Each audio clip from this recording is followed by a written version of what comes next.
Alain Bashung nous a quittés un 14 mars, l'année 2009 plus exactement, à l'âge de 61 ans.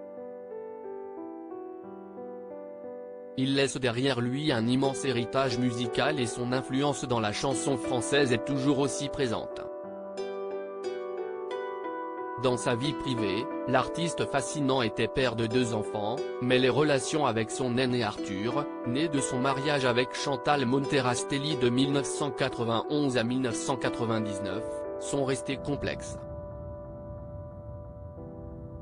Dans un magazine consacré à la succession du chanteur diffusé sur Énergie 12 en 2020, Héritage, on découvrait que le fils d'Alain Bashung aurait été mis à l'écart lors des obsèques de l'interprète de La Nuit je mens le 20 mars 2009.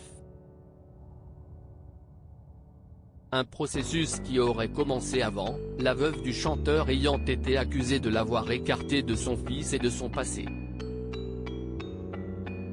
La cérémonie à Saint-Germain-des-Prés se passe d'une façon encore frustrante, humiliante pour Arthur qui est traité comme un étranger, qui ne se trouve même pas dans le carré avec la famille.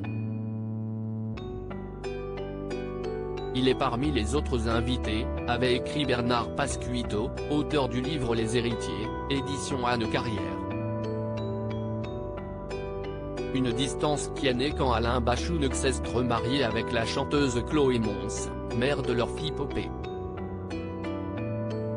Le lendemain de l'enterrement de son père, Arthur a eu le choc de recevoir le testament. Alain avait laissé à sa veuve tous ses droits d'auteur, bénéfices artistiques, biens, meubles et effets personnels. Concrètement, jusqu'à la mort de sa belle-mère, qui n'est pas beaucoup plus âgée que lui, Arthur ne pourra rien percevoir, dénonçait Chantal Monterastelli dans les colonnes du journal du dimanche. Aucun héritage sentimental non plus pour son fils, qui espérait récupérer cassettes et instruments de musique de son défunt père. La réponse de sa veuve, Chloé Mons, un état des lieux contesté par Chloé Mons elle-même. Alain n'a déshérité personne.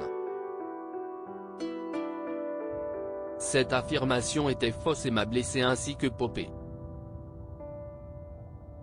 Que dire de ces gens?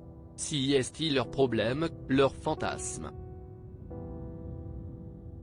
Quand on rencontre quelqu'un de connu, comme moi, on est immédiatement soupçonné du pire, cela fait partie du package, réaffirmait Chloé Mons dans Le Parisien. À propos de la relation père-fils, elle avait également apporté son éclairage. Quand j'ai rencontré Alain, il était seul comme un chien. Sa relation avec son fils était déjà complexe, voire difficile. Mais c'était leur histoire, je ne peux pas m'exprimer dessus.